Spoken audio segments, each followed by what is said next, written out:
Yeah, it was a absolutely normal day. I got up Monday morning, dreading it just like anyone else would. And he was leaving, and I just said, "Hey Kyle, I just want to let you know that I love you and thank you." That's exactly what I said.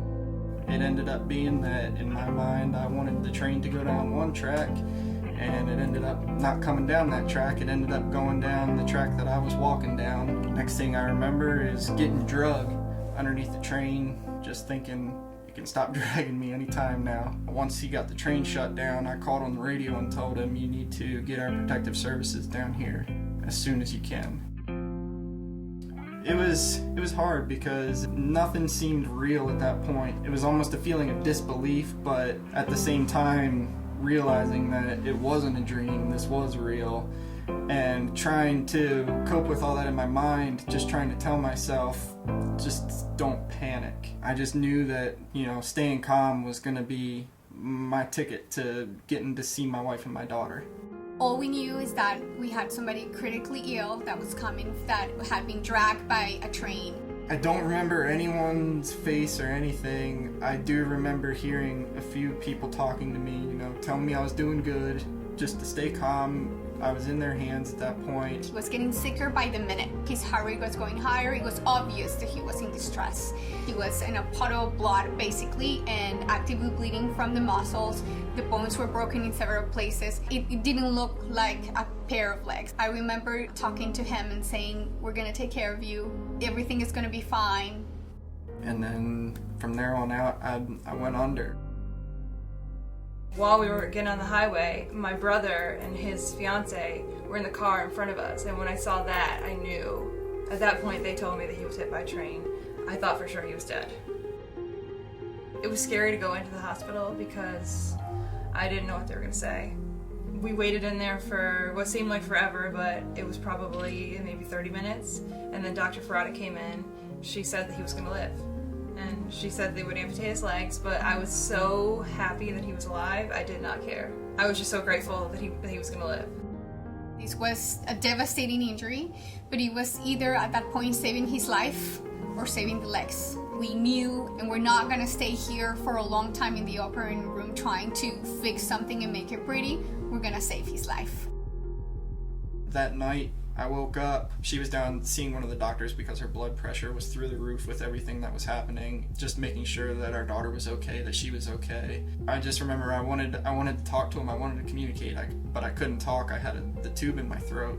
I just kind of signaled to them that I wanted to write something, and they got me a pad of paper and a pencil, and they kind of asked me questions, and I would answer them on there, and then I would kind of start to ask them questions, and one of the first things I wrote was just a big S. I wanted to see her. So when he woke up, he had his notebook, and I think he wrote, "Are my legs there?" And I told him no, and he just shook his head like he already knew.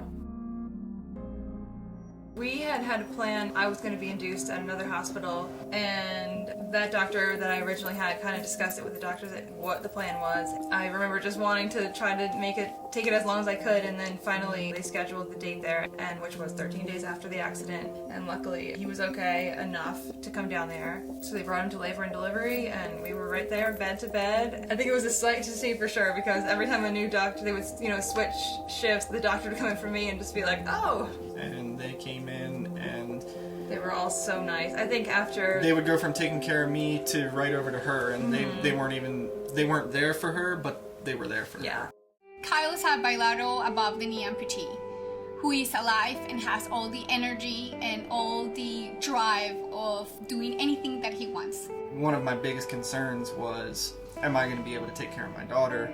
The further along I come, the better I feel about it, because it's reassuring to me that I am going to be able to be there for her. The other day, I was able to hold her standing up. I never would have thought that it would have been possible that I would be able to stand there and hold my daughter. Everything came together so we can give Kyle the best chance of surviving, and that's what we do with every patient. That's how we behave with every patient, even if the patient is not dying. We practice like we train. That means that if we do something the same way every time, and every time you do it right, when the adrenaline hits your brain and you have somebody that is dying before your eyes, you will do the right thing. Kyle is just the perfect patient. It just gives you this energy of wanting to do more for people. Who wouldn't want to take care of somebody like that? I want to be able to run again. They have the running legs. You know, I just want to be able to live my life as close to how I was before, if not more. It's all because of them that he's here. I cannot thank all of them enough. I owe them my